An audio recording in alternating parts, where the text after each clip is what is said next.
Do you manage your own IT for distributed teams in Asia? You know how painful it is. Asavil helps your in-house team by taking tough tasks off their hands and giving them the tools to manage IT effectively. Get help across 8 countries in Asia Pacific, which includes onboarding, procurement, device management, real-time IT support, offboarding, and more. Gain full control of all your IT infrastructure in one place with our state-of-the-art platform. Check out Essevel, ESEVEL.com, and get a demo today. Use our referral code BRAVE for 3 months free. Terms and conditions apply.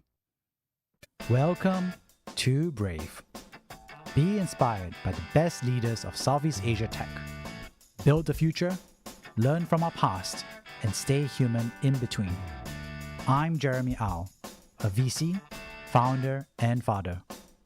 Mondays for no BS commentary on the latest startup news with Shiyan Koh, managing partner of Hustle Fund. Thursdays for in-depth interviews of changemakers across the region, sharing about the highs and lows of their lives. Join us and over 10,000 subscribers at www.bravesea.com for transcripts, analysis, and community.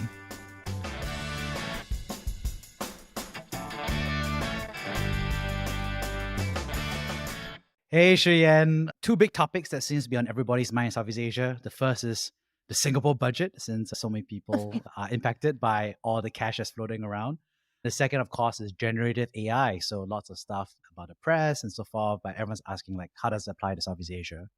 So let's talk about our favorite, dollars. What do you think about the Singapore budget? Show me the money. Show me the money. Yeah, I mean, I think, it continues to be a fairly pragmatic budget, which is in line with what we would expect. Are a number of schemes that have been, I guess, topped up is what we like to say here in Singapore. And I think maybe aside from the dollars, what is perhaps interesting is to ask the question, like, what is the desired outcome of the schemes? And do we believe that they actually drive the behavior we are trying to get? And so that's, I think, the more interesting question for me. If you think about ecosystems, we always say capital, talent, and market. Those are the things that you need for a thriving ecosystem. I would add one more, which is mindset. I actually think Singapore and the region actually has a fair amount of capital. And so I don't necessarily always think money is the problem. It's not that lack of money is stopping people. But on the margin, maybe you can incent some additional behaviors. I think the money is actually more important to impact mindset rather than the physical dollars themselves. It's more a signal to say, hey, this is important. We care about it. Parents, don't worry if your kids are doing this crazy startup thing. Innovation is important to us. I think the signaling value is actually more important than the actual dollars, in that I'm a little bit skeptical that Steve Jobs didn't write like 100-page grant proposals before deciding he needed to invent new stuff. That's not the path. So yeah, I'll just put that out there first, which is, I think the question is on the margin, does it change behavior? If you weren't going to expand overseas, does the existence of the market expansion grant make you expand overseas? Should it? And if you were going to expand already, then it's just cash, and it didn't really change your decision making. And so I think that's like an open question. I think some of this money actually funds more like knowledge sharing and network programs to help people build networks in new markets. And I think that's probably, to me, more valuable than the literal cash, although no startup is going to be like, yeah, don't give me extra money. But yeah, I'm curious what you think, Jeremy. Definitely agree with you about signaling. I think it's not just externally and to the founders, but also to the government as well.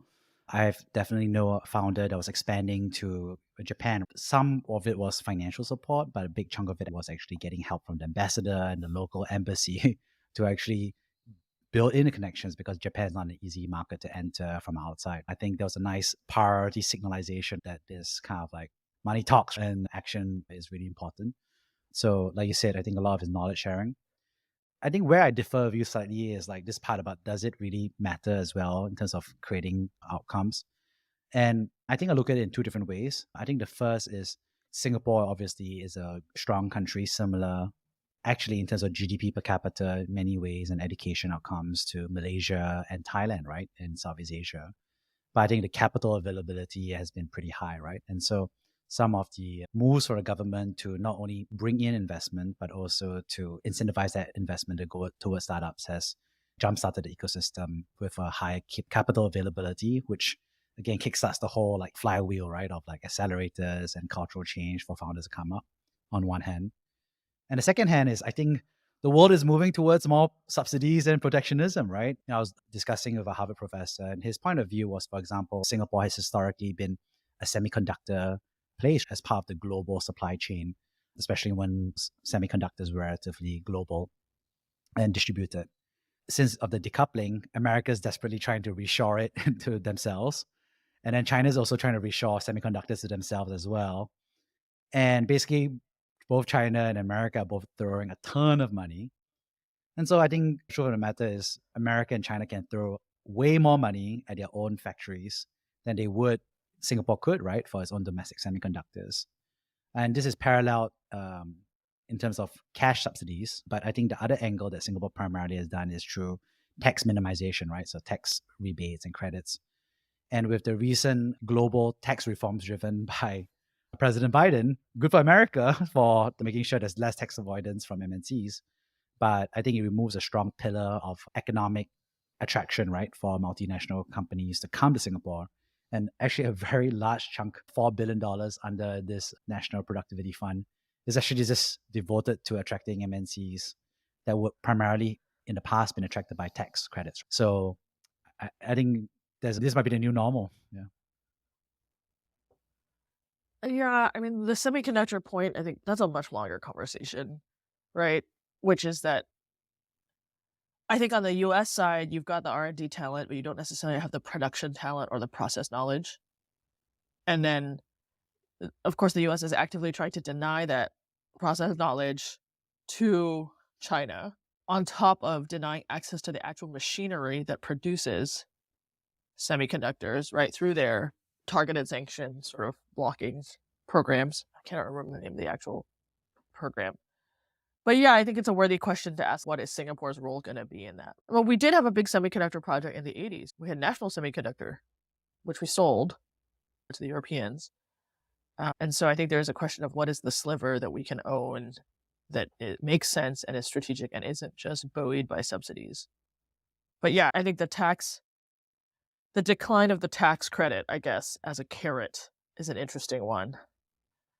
But cash alone, I think, doesn't bring people, right? Because you still need, I think, these other pillars, which is you still need talent. And I think this has been a complaint on the tech side, which is we offer a bunch of carrots for MNCs, big tech companies to come. We tie it to employment goals. You need to hire X number of Singaporeans or people onshore in those roles. And the MNCs run to hit those targets. They can pay way more than startups can. So they essentially crowd out startups from the talent market or raise salaries across the board, which is really challenging for startups as well. So I think there are these second and third order consequences of some of these actions that I don't know if we necessarily always think through or see when the policies are first rolled out.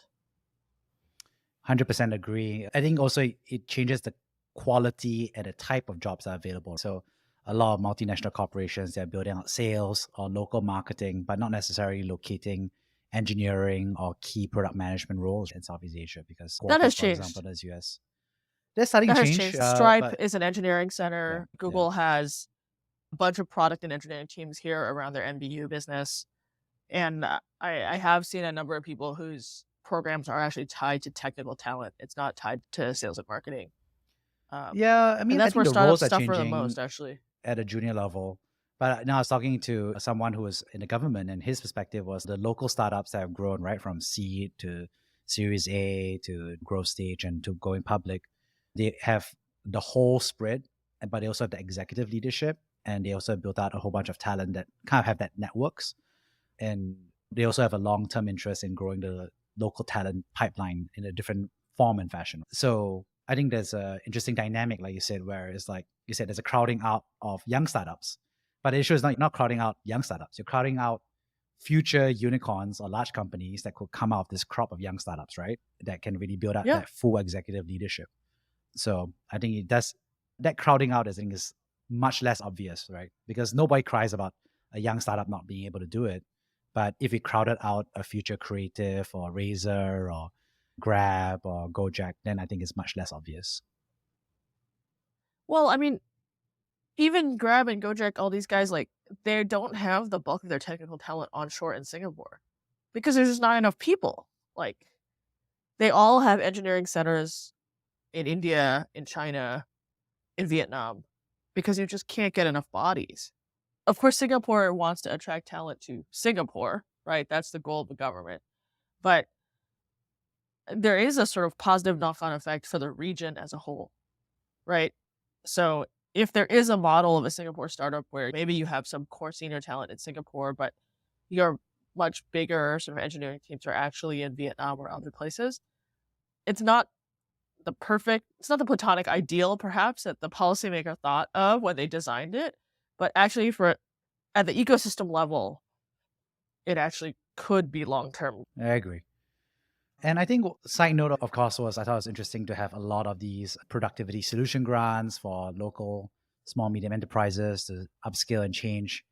I think productivity continues to be a bugbear for not just for Singapore, but Southeast Asia as well, in terms of productivity for the small, medium enterprise. I think Singapore is I the think only this one is that's a throwing a lot of mindset money at it. problem. This is a A mindset mindset? problem. I don't think this is a software problem, honestly. I mean, have you seen some of these grants? They're like, hey, make a website. Hey, use a CRM. I mean, I think software is the least of their problems. It doesn't matter if you've implemented the software if you don't have the mindset to think about, hey, how does this software like accelerate my business? I think in some instances, these grants, while well-intentioned, lead to kind of people trying to game the system. Because it's a subsidy, companies who are accepted into the program will mark up their list price. And then the net to the company is the same, right? As if they bought it not through the program, but the company providing it gets this markup that the government is funding. I would be very curious to see how we measure, after these SMEs implement this software, is there really an increase in productivity? I'm skeptical. Yeah, I think it's subsidy, but also I think competition is needed. And I think one example is I was working with a second generation in luxury distribution and sales. And there's a big competition because he's actually trained in tech and he's just in a catch-22 where he's like trying to implement omni-channel online sales. And the old guard, right, and his father and so on and so forth, they're very focused on saying, well, we will let you do online sales if you can prove to us with data that online sales works. And then he's like, but that's not doable unless we change the system, right? If we have a website and all these things. So like you said, it's a mindset, but there's also a generational change dynamic, right? And I think it just boils down to the leadership saying like, hey, there's a burning platform and we have to change, right? And that's when the subsidies would be helpful. But Yeah, I I think mean, the mindset, I don't know. Do the thought experiment, right? Would you be better off sending all the tauges to management training versus subsidizing them buying software? I think they're subsidizing the Tauke's kids who are ready to take over. And that's how you get your mindset change, right? The ones who are willing to prove that there's a new, fresh way and take it forward. I think there's a generational shift, actually. Yeah. Yeah. I mean, I Yeah. think that's probably hopefully what will drive it. But I think the SME mindset also is, how do you go from a sort of scarcity break even type of mindset to like, okay, what is a step function change we can drive in this business? And I think that's actually much harder because you don't necessarily have the talent. Even if the next gen is very capable, they have to revamp the whole staff. Not even their own father or mother or whatever. It's like whoever is in the business today has some older way of doing things. And you have to basically either retrain them or you need to turn over that staff population. And I think that's hard. But maybe it's an opportunity for a roll up. I have faith. We have faith in next generation Capitalism. Tauke kids and roll-ups for everybody else. You just get acquired and cash out and you sell it to a nice roll-up approach that will give the efficiencies and tech and No, economy of scale. because everybody always thinks their thing is worth more than it is. And they think they want to give it to their kids. So I think, yeah, even roll up, not so easy. True. But sometimes the kids don't want to take over, and so they say might as well cash out and play golf, and then divide the cash and let the kids do whatever they want with their life. And that's, I think, Yeah. what the roll-up folks are finding is a compelling sales pitch to it, which is like, hey, your kids don't want to do it, right? Let us take over. I think we've definitely seen that pick up actually quite a bit in Singapore for sure, compared to the region for now. So it will be interesting go to market, I think, for a lot of startups as well. And on that note, obviously, the big question about labor and turnover and so forth is ChatGPT and generative AI. And I was talking with some creatives today, and they said, like, wow, this felt like landing on the moon kind of moment, right? Because they typed in and they said, hey, can you generate a script for us? And then put a bunch of localization requirements, and it got spat out in 3 seconds. And it was not great, but it was pretty serviceable as a first draft. And they were like, and more importantly, it was done for effectively free, right? And 3 seconds. So versus if they were just to brainstorm it, it would take them at least an hour just to get started after procrastination. So yeah, what are your thoughts about generative AI and everything at a high level first before we talk about Southeast Asia? I mean, I think it's awesome, right? Have you seen the graph of the ChatGPT adoption? It's like literally straight up. It's like for startup usage of products, how long did it take to get 100 million users? And there's like Facebook, Snapchat, WeChat, whatever. And then there's literally ChatGPT. So it's just like a vertical line. That's how fast it's gone. And so I think that's like crazy. My view of it is that it basically is going to make the bottom of the left end of the distribution, like it's going to move the bar on that. Right. So if you are a manual, lower skilled person, you will be replaced by ChatGPT. Because the quality of your work was sort of like that very serviceable left end of the distribution anyway. And now you've been made free, right? So there's a free alternative. I think the high end is still going to be fine. So if you are Picasso, you're not going to get replaced because you are coming up with original stuff. You're not just doing something derivative of everything else that has been available on the internet. And then in the middle, ideally, you can be using ChatGPT driven tools to make yourself more effective, to increase your productivity. And so then it's about like other skills that are not core to the functional expertise, managing teams, delivering outcomes, blah, blah, blah, that kind of stuff. But it's fascinating. I mean, I was talking with an investor and she was saying, oh, I have an analyst that, does translation for me. English, Chinese, Chinese, English. And I tried some of the documents in ChatGPT and it was 95% there. And she said, I might replace my analyst because ChatGPT doesn't have hopes and dreams to manage, doesn't have a bad attitude. So that's what I mean, right? I think the soft skill stuff, which if the stuff you do is like pretty routinized and you don't have a good attitude, you're going to get replaced. But then that's when the other stuff becomes more important, which is like ChatGPT is just a tool. It can't deliver an outcome unless it is harnessed effectively. And so how effectively can you harness it and other resources to deliver an outcome for your enterprise, your team, whatever it is? But I'm really excited, right, about how this is going to open up lots of things. And there are things where like somebody built a little demo where there was a gardener who was not very good at English and basically a ChatGPT interface for his customers, but he's a good gardener. And it basically just made it much easier for him to interact with customers, to build his business, to invoice on time, things like that, because it sort of removed that language layer. And so I think that's pretty cool, right? That you can improve other people's earning potential just by easing this communications layer. And so those are some interesting sort of initial demos that I've seen separate from the like, hey, make crazy art or compose bad love poems on Valentine's Day. Well, those are always fun.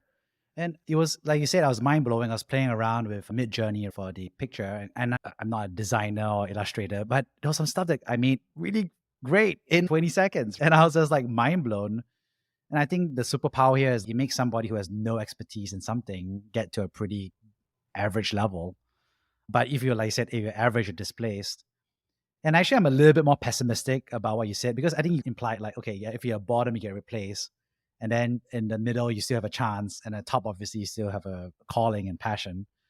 But I think we're going to get barbelled a lot more, which is, I think this is, I don't know, the mechanical weaving loom. It's like, historically, everybody all weaved themselves. Everybody grew their own cotton. Everybody weaved themselves, the fabrics, and everybody sold their own clothes.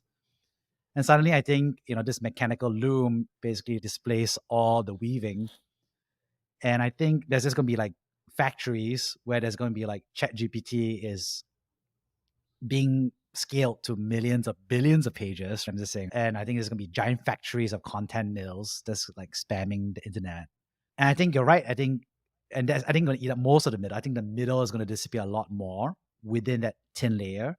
And I think, like you said, the high end will still exist, but I think it's much thinner. So I was discussing for a writer, right? And he writes business articles. So he's basically saying like, okay, this month, the macroeconomic change because of these 3 key factors and whatever. And we just talked about it. We said, yeah, that job is gone. It's like he can do that job a little bit more in Southeast Asia for another 1 year or 2. But there's nothing stopping an American person to simultaneously create a daily updated version for every single country, every single market, every single vertical at the same level as he does. And so we were just chatting, like, maybe what he needs to do is he needs to go into like autobiographies, right? Because it's hard to do an Well, autobiography. no. I mean, I think but I think there's a difference though between information and insight. So yeah, if his writing is just regurgitating macroeconomic facts, yeah, he's gonna get replaced. But presumably, for a business reporter, you have some insight, right? Like, maybe not everyone is Matt Levine from Bloomberg. But you have to make sense of what the facts are telling you, and I think that's still quite hard for ChatGPT to do, right? Which is, it can pattern match. I mean, it has the entire internet, right? So it can pattern match off the past, and it can say, this thing is like this thing, but it's not that funny necessarily. It doesn't have a voice. There's very human things, human qualities, and maybe it'll get there, right? Because it can imitate the voice or of other things it finds. But I still think insight is the challenge. It's investing, right?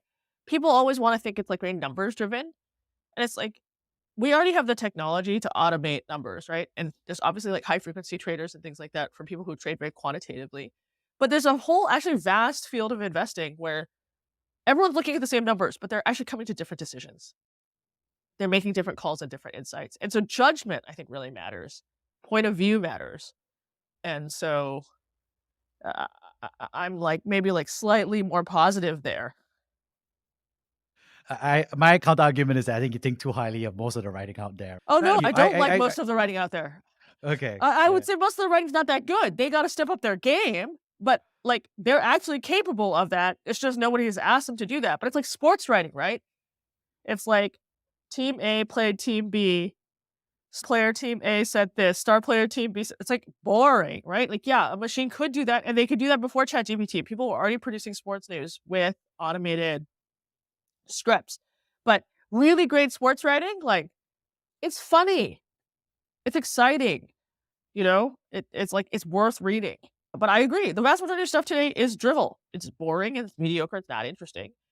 But this is maybe a call to these folks to actually make it more fun and interesting. I agree with you that insights, for me, by the way, I don't call them insights. The way I've been framing it is I call it secrets. Like, even secrets, which is a form of insight, I think that's where you beat the AI, right? I think most people are not insightful, is what you're saying. That's what you're actually saying, Jeremy. And I think a lot of like humor, for example, I love improv and comedy. I think a lot of it is actually formulaic. And for most people, it's great. I mean, I always remember watching America's Funniest Home Videos, right? And I loved it as a kid, very formulaic. But when I watch it as an adult, I'm just like, okay, a lot of people getting injured but not dying is kind of like a very good formulaic humor type for kids, right? And I also agree with you that judgment is key. I just think that's hard. And I think, like you said, I think people have to flee, away from descriptions and pattern matching to insights and judgment. But let's see. The question, of course, is like, how does that apply to Southeast Asia, right? Because I think a lot of folks are like, okay, all this news seems to be coming from the US, and there's a lot of US press and a lot of US affiliated folks, including ourselves in Southeast Asia, are playing with it. But what does it mean for Southeast Asia? For me, I'll just start off my first thought.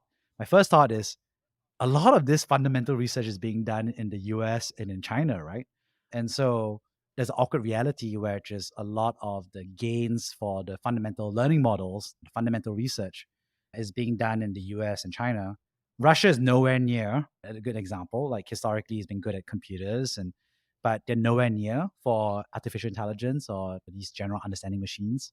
But lots of countries around Southeast Asia, they're all in the US or in China, right, building these AI machines. So I think a lot of value is going to be captured by the folks who are actually building these learning models. So I'm thinking through what else is the implication for Southeast Asia. What are your thoughts? What does ChatGPT enable people to do? It enables people to generate ideas, right, by drawing on a body of historical content. It allows you to like summarize and synthesize blocks of text effectively. And so I think if you look at where it's been rolled out pretty quickly, right? Notion rolled out an AI feature. Microsoft, of course, with their investment, has talked about how it's going to be integrated into Word and all of their productivity suites. And so, I don't know, a very silly outcome is maybe people will write better emails. Maybe it'll be better English. It's not exactly world changing.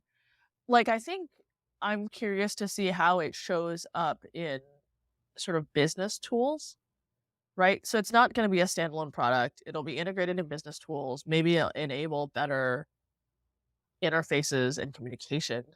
I think on the art and generative art stuff, like I would expect you to have it in Canva, in Adobe, in all of these like standard authoring tools to get you started on thinking on your project before you can actually do the work. We have a portfolio company here in Singapore actually that has integrated some of these features into performance reviews.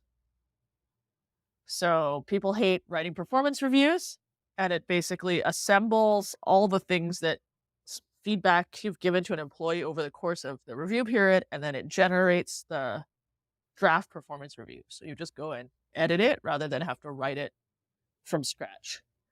But I think the fact of the matter is still in the early stages of SaaS here in Southeast Asia. And so, it's harder for me to imagine where would Grab integrate generative AI into calling cards. I don't want you to get creative. I just want you to get the car to me now. And I want to go to my destination. I don't want you to do anything else. But I think down the road, I could see use cases in underwriting, so in fintech, in medical, right? Taking sort of all this like data and structuring it. But I think maybe the second or third order effects is, have you seen the Copilot, GitHub's Copilot? Like helping more people level up and write better code. Maybe down the line, you take all these boot camp grads, you take all these young junior people, you give them these kind of tools to supercharge them. And then that kind of accelerates their learning and enables them to create more and better things. But I don't know. My imagination is kind of sucking this morning. What are you picturing, Jeremy? I think there's some interesting opportunities. I think one that I can think of right now is concierge services. So historically, you could build a relationship with someone and you have repeated transactions over time and you build like a portrait of you. And that happened human to human, right? Insurance agents and, Yeah. it's a good example. And most companies gave up on that because that's for high net worth individuals, etc. But for most people, it's just transaction by transaction, right? Because it's easier to automate the slice of the transaction. Really, generative AI plus knowledge of history, etc., could actually generate quite a high fidelity concierge that couldn't have existed, and it can feel like a concierge. And more importantly, will be much more instantaneous and reliable than the actual concierge, because concierges, unfortunately, are only available 9 to 5, Monday to Friday, or Saturday at 4 a.m. Your insurance agent is not going to answer a question for you. But you can imagine a generative AI. I don't know whether your insurance agent is using a generative AI at that point of time, But it could help the insurance agent project that, oh, I totally saw this at 4 a.m. and I totally sent my message at 7 a.m. with a very targeted, thoughtful response. And then the person woke up in the morning, edited a little bit and sent it out. I think there could be a real superpowering of the concierge where it'll still be a human actual face, but in the background is actually a bunch of scripts Yeah. to make them Yeah, 5x for more sure. clients, right? For Like, sure. For yeah. sure. Yeah. So all of these are like agent driven service based industries, right? But I think it always goes back to this control. Like, how much control do you have over the core training set, right? How much do you allow the individual human to change things? And because it's definitely not 100% AI, right? Because you would take the human out of it altogether. And then I think humans can tell it's not a human. But is it 5%? Is it 30%? I think those things are interesting. Like, I did a project for Stitch Fix where there's a stylist, but there's an AI that generates the clothing recommendations. And I think the scientists would want it to be 100% AI. But I think the reality is that humans actually like having a human who will pick out things that an AI won't notice and tweak things and adjust them. And maybe over time, you hit a point where you don't need the human anymore. But I don't know. I still think that people can tell the difference when it's not a human over Yeah. repeated interactions. Yeah, well, I think that might be like the fuddy-duddies who care about that. I was like watching Dota 2 finals, and I was like, I remember it's like this whole arena, right? And there's all these nerds, and I was there because I used to play a long time ago. I'm not as active these days. But I was like in this arena, and I was thinking to myself, oh my God, the nerds have become cool, right? Like we have the $1 million prize, we have the fireworks. And a generation ago, my parents just thought that computer games were like a really bad sport and nowhere an acceptable game for kids to play. And the next generation now is mobile games, right? They don't even do computer games. And so I feel like you're right to say like the current consumer who's buying consumer stuff wants some human content or more human content than average. But I expect that the next generation, as they get younger and they become more AI native in that sense, I think they would require less of it. Maybe they need 10% instead of 20%, you know? No, or it becomes handcrafted artisanal stuff becomes even more prized. Oh, for sure. Because I that becomes the predict. scarce, like, you Yeah, can yeah. generate anything, but like, hey, you spent 100 hours knitting this thing, right? It's hand knit. Like, that stuff costs more, right? And so that performative quality of making the thing yourself, that will become more valuable. I think so too. It'll be much smaller. I was just thinking to myself, like, back in the day, leather handbags were just mainstream. You had a cow, and then it was nice to you for 10 years, and then you killed the cow, and then you made it into a bag. That was like our parents or grandparents' time, right? But now leather is this luxury good in handbags. Nobody uses ballistic nylon for their or sackcloth for their handbags, but there's only premium leather left, mainstream leather called Old Betsy. Doesn't exist anymore. I think it'll be a much smaller quantity. It'll be much more luxury and much more performative.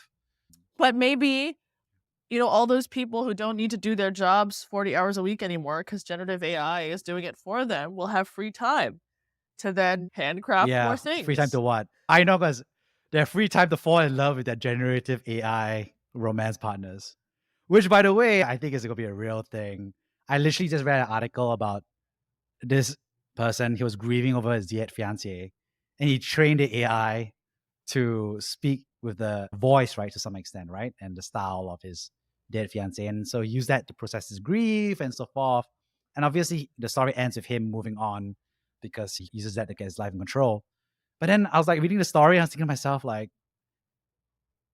I don't know, my grandkids could fall in love with generative AI, right? It's Yeah, interesting. I mean, you could fall in dynamic. love, but it's like anything else, right? Like, you could fall in love with a voice and a point of view, but like, can't have lunch with generative AI. Can't play tennis with generative AI.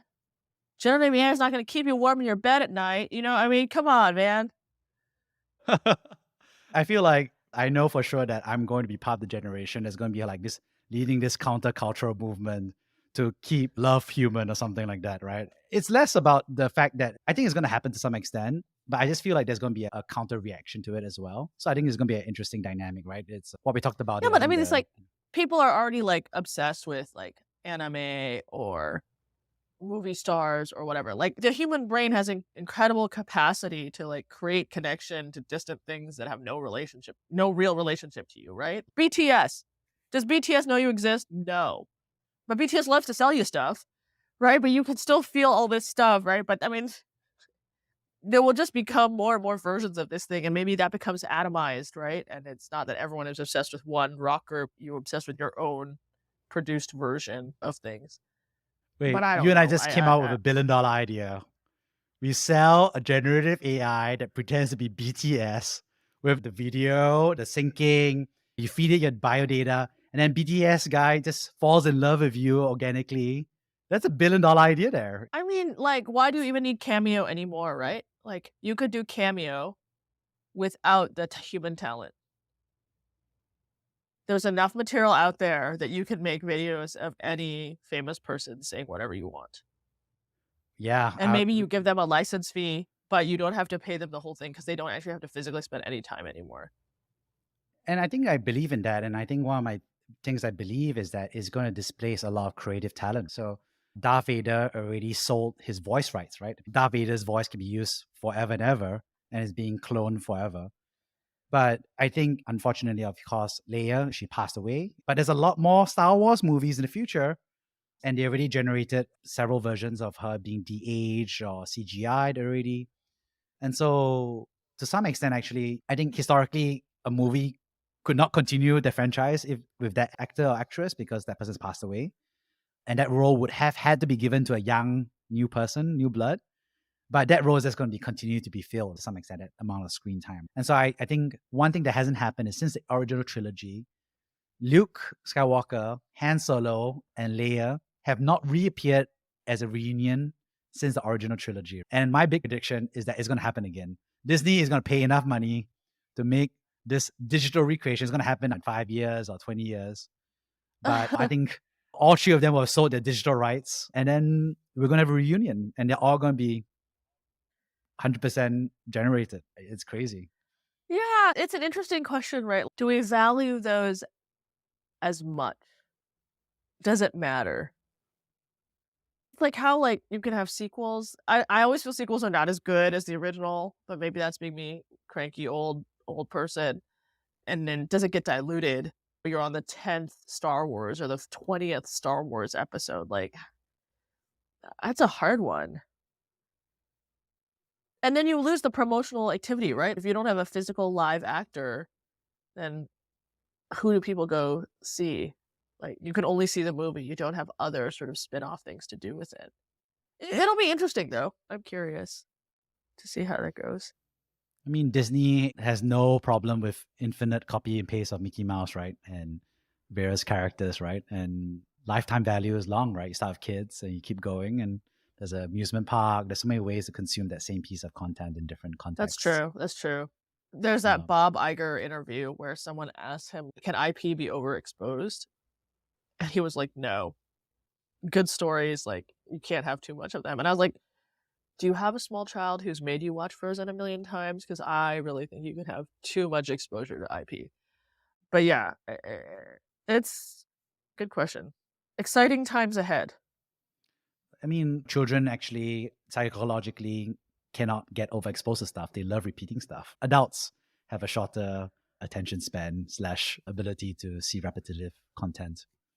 On that note, actually, I was thinking to myself recently, you and I actually now are immortal already digitally. So that's something I was thinking about. Like, both of us have appeared online. We have our voices.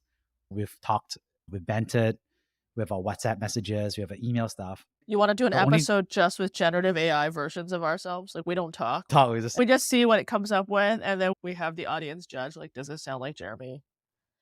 I mean, there's no law preventing you from generating a generative AI version of someone else, a public figure, or you in the public domain. So I think what's interesting in my head, I was realizing was like, there's going to be a generative AI version of ourselves already. Like, I'm already immortal because in 50 years' time, someone just pulls the podcast and the notes and just pulls it. The only decision is what level of resolution I grant it, right? Either I put up, I don't know, like a Creative Commons and say, do not create a generative AI version of me, please. Or it's going to be like, you can use public domain stuff of me, or you can, here's some a nice curated subset of materials I can use to populate your generative AI version of me. Or I'm going to give you everything, my Chrome history and everything. And all I'm just trying to say is like, there's enough digital footprint today to basically breadcrumb our way into immortal versions of ourselves. So it's kind of a weird thing to realize that I'm now immortal as long as I grant the rights of my digital footprint for folks to feed into AI. It's weird, actually. It is super weird. You should do it. You should build a little bot because you have like 2 years worth of podcasts and stuff. I'd be really curious to see what comes back out. It's like, just like, what, Frankenstein, like the story of the person creates something. And I think that'd be interesting. I mean, I don't have as much material as you do, but it would be a fun sort of weekend project to play with. Well, only for the public stuff. If you choose to grant it your WhatsApp and your emails. Oh, that's too generative much. AI. I think that's too much. It reviews all your catchphrases. It reviews all your hopes and dreams. I don't know what's in your WhatsApp, Jeremy, but mine is generally coordination and logistical. My hopes and dreams are not communicated a lot in WhatsApp. Yeah. I mean, but I think, remember, it's another thing which is like digital legacy, right? When you die, your accounts and all that stuff goes to someone that you nominated in your will or as a guardian, right? And there's a weird piece I can imagine in the future is your guardian gets all your stuff, and then the person's like, I'm just saying, okay, here's another startup idea, right? Your generative AI, the guardian gets to deposit the stuff and creates a generative AI of you. So I think that's actually a great idea. I think that's great. Someone should do that. Like a digital tombstone, but it's like a digital, I don't know. Oh, it's like a seance, like those, what's it called? Oh my God, yes. You know, like, yeah. You're like talking to the dead, right? You're asking them questions. Oh my God. Yes, a seance. And then you do that at the Hungry Ghost Festival. And, you know.